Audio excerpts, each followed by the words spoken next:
اس مجرم کو پکڑ کے آزاد کر دیا، سزائے موت اس کو ہو چکی، حکم تھا، اور بلا وجہ ایک بے گناہ آدمی کو پکڑ کے قتل کر دیا۔ کہنے لگا دیکھو میں بھی مارتا اور زندہ کرتا ہوں۔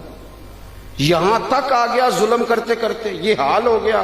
انہوں نے سینکڑوں سال حکومتیں کی، انہوں نے بڑے بڑے لاؤ لشکر بنائے، انہوں نے ایک ایک فرمان پر جانے کتنے قتل و غارت کی، لیکن دنیا میں نام فرعون کا نہیں بچا، نام حضرت موسیٰ کلیم کا ہی ہوا، نام نمرود کا نہیں ہوا۔ قرآن مجید نے جگہ جگہ تذکرے جناب ابراہیم خلیل اللہ کے ہی فرمائے، ذکر خیر کے ساتھ جناب ابراہیم کا ہی ہوا۔